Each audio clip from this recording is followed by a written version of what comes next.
ഒറ്റക്കെട്ടാണ്, ജനം ഒറ്റക്കെട്ടാണ്. അതിനകത്ത് ഓരോ ടിസ്റ്റുണ്ടാക്കാൻ നോക്കരുത്.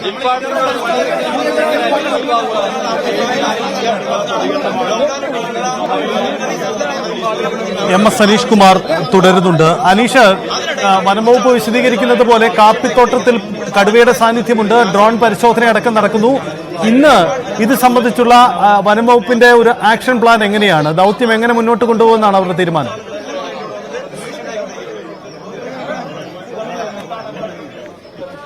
ഇന്ന് രാവിലെ ഉൾപ്പെടെ ഒരു കൂടിയാലോചന നടത്തി പഞ്ചായത്ത് പ്രസിഡന്റ്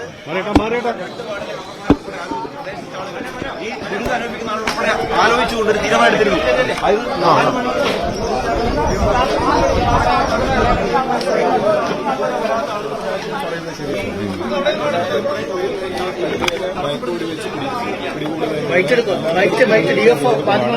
അതിൽ ഈ പറയുന്ന രാത്രിയോ പകലോ എന്നോ വ്യത്യാസമില്ലാതെ തന്നെ അതുമായിട്ട് മുന്നോട്ട് പോകും.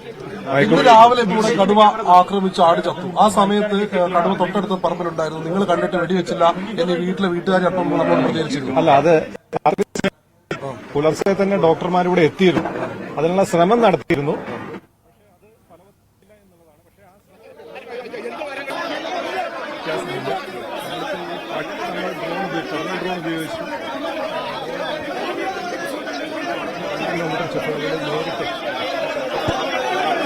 ഇതുവരെ കണ്ടെത്താൻ കഴിഞ്ഞിട്ടില്ല.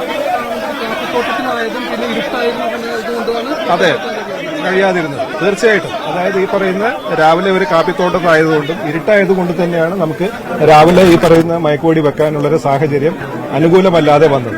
എന്നിരുന്നാലും നമ്മൾ ഈ പറയുന്ന പരിശോധനകൾ തുടരും. മയക്കുവെടി വെക്കാനുള്ള അതെ തീർച്ചയായിട്ടും നമ്മളിവിടെ ക്യാമ്പ് സെറ്റ് ചെയ്തിട്ടുണ്ട്. നമ്മുടെ ജീവനക്കാർ 24 മണിക്കൂറിന് ഇവിടെയുണ്ട്. ഡോക്ടർ അരുൺ സക്കറിയുടെ ടീമും ഇവിടെ ക്യാമ്പ് ചെയ്യാനുള്ള എല്ലാ ഏർപ്പാടും ചെയ്തിട്ടുണ്ട്. ഏതായാലും രാത്രിയും പകലോ വ്യത്യാസമില്ലാതെ ഈ കടുവയെ മയക്കുവെടി വെച്ച് പിടികൂടുന്നതിനുള്ള എല്ലാ നടപടികളും നമ്മൾ സ്വീകരിക്കും.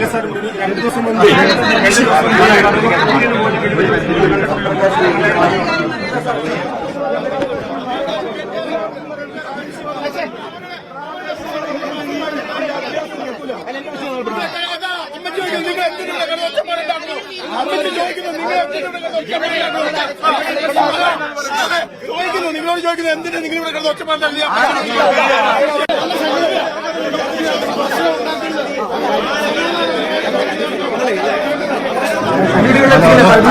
അതായത് ഈ പറയുന്ന ഇവരുടെ അക്കൗണ്ടിലേക്ക് നാളെ തന്നെ ഈ പറയുന്ന ആട് നഷ്ടപ്പെട്ട 4 വ്യക്തികൾക്കും നാളെ തന്നെ ഇത് അവരുടെ അക്കൗണ്ടിലേക്ക് വെറ്റിനറി ഡോക്ടർ നിശ്ചയിക്കുന്ന തുക പൂർണ്ണമായിട്ടും നാളെ തന്നെ ഇവരുടെ അക്കൗണ്ടിലേക്ക് ട്രാൻസ്ഫർ ചെയ്യുന്നതായിരിക്കും. ഈ കാർഡുകളൊക്കെ നിലവിൽ കൂട്ടുകളിലാണ് സ്ഥാപിച്ചിട്ടുള്ളത്. ഇതിപ്പോ എപ്പോഴാണ് വെറ്റിനറി ഡോക്ടർ തുക നിശ്ചയിക്കുക? ഇന്ന് തന്നെ നിശ്ചയിക്കും. ഞങ്ങൾ ഏർപ്പാട് ചെയ്തിട്ടുണ്ട്. ഓൾറെഡി സ്റ്റാഫിന് നിർദ്ദേശം നൽകിയിട്ടുണ്ട്.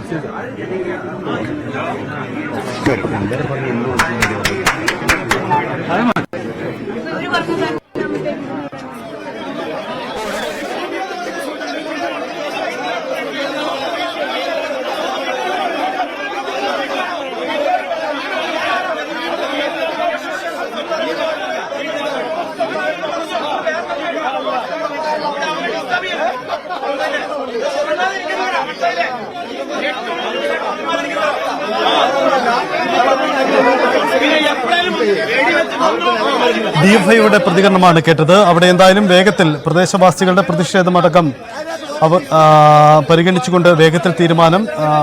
വളർത്തുമൃഗങ്ങളെ നഷ്ടപ്പെട്ടവർക്ക് അവർക്കുള്ള നഷ്ടപരിഹാരം നാളെ തന്നെ അക്കൗണ്ടുകളിൽ അതിന്റെ പണം എത്തിക്കും എന്നതാണ് DFO നൽകുന്ന ഉറപ്പ്. ഒപ്പം കാപ്പിത്തോട്ടത്തിലായതിനാൽ കടുവയെ വെടിവെക്കാനായില്ല എന്നതാണ് വനംവകുപ്പ് നൽകുന്ന വിശദീകരണം. സ്ഥലത്ത് സംഘർഷാവസ്ഥ, പ്രതിഷേധം തുടരുകയാണ്.